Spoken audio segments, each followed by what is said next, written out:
Welcome to another podcast. In this episode, we're going to be taking a look at an example that forces us to count with combinations. Let me just remind you of the combination formula once again. N choose k is n factorial over n minus k factorial times k factorial. And in particular, we think of this as counting the number of k element. So it's the number of k element subsets of a set with n elements. And in particular, because it counts subsets, there are a couple of rules that it follows. The first rule is that we can only use a binomial coefficient or combination, as this is called. Remember, oftentimes we'll use this notation as well. So we can only use a combination when there is no repetition allowed, because in a set you don't repeat elements. And we can also only use a combination when the order chosen does not matter.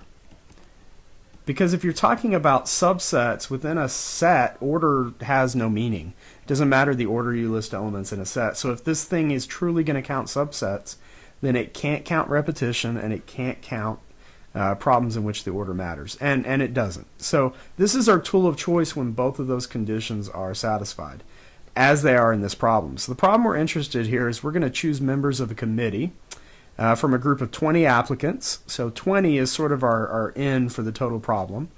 The group of applicants, though, is divided into two parts, 12 men and 8 women. And from those 12 men and 8 women, I'm going to choose 6 positions. So with that in mind, how many committees can be formed? Well, if you think about this, the N is 20, and the committee is all subsets of the set of 20 people. So all subsets of 20 people where I'm choosing 6.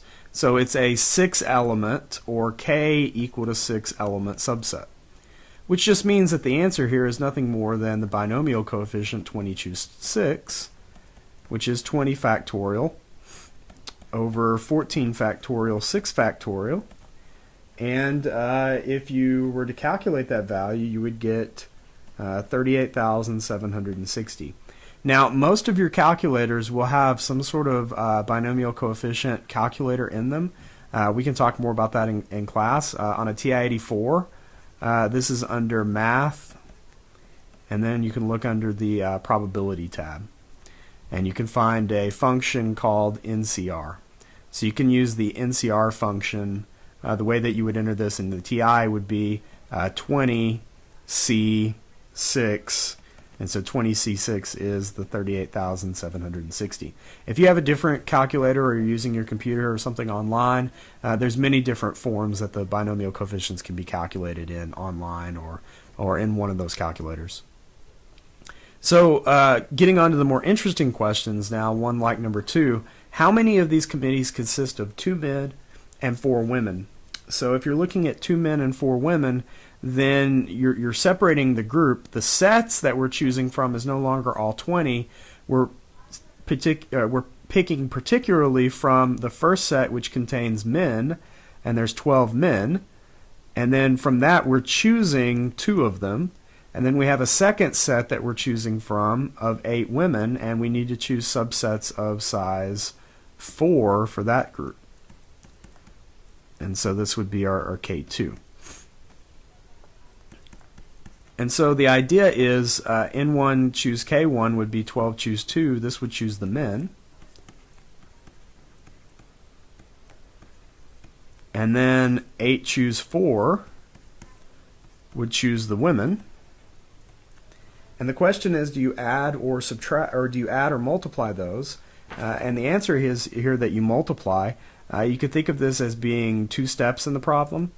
The step is how many ways there to choose the men, how many ways there to choose the women, and multiplication rule says if you got 2 steps in a problem, figure out the number of ways to do each step, which is 12 choose 2 here, times 8 choose 4 here, you multiply the results.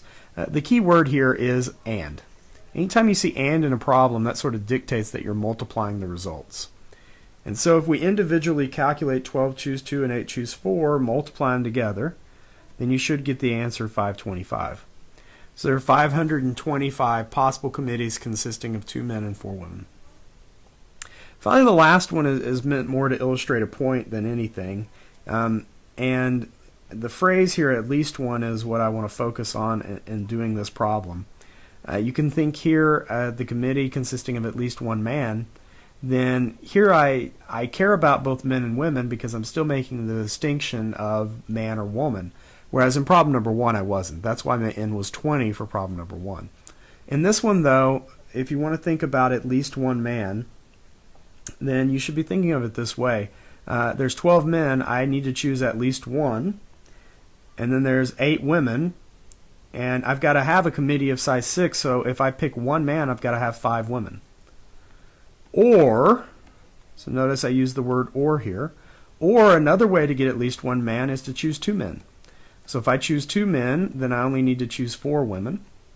Or, if I choose 3 men, I only need to choose 3 women. Or, and you can see how this is going to add up here in a second, 4 men. If I choose 4 men, I only need 2 women for a group of 6. Or, if I choose 5 men, I only need 1 woman for that group. Or finally, the group could be composed of all men. Now, that's a lot of things to calculate, and it would take quite a bit of time to stick all of that into the computer or calculator or whatever you're using to get an answer. But there's a better way. The better way here is to do the following. If I take 20 choose 6, which we calculated in number 1, this is every committee. So if I take every committee and I subtract only those committees with no men, so I want to calculate all the committees that have no men. How can I do that? Well, no men would imply that I have 12 men choosing none of them, and I've got 8 women, and all 6 committee spots go to the 8 women. So think about what this says. If I take every committee and throw away the ones with no men, then the ones remaining have to have at least 1 man. And so if you calculate 20 choose 6 minus 12 choose 0 is 1, there's one way to form the empty set, minus 8 choose 6, this is equivalent to this much longer, more drawn out calculation that we did up here. You will get the same answer. Check it just to try it, but you'll get the exact same answer in both cases. So this is an example of a fairly simple problem. It's a fairly standard problem in counting, but it's an example of a problem for which the binomial coefficient combinations can greatly reduce the amount of work that we need to do in order to explain what's going on.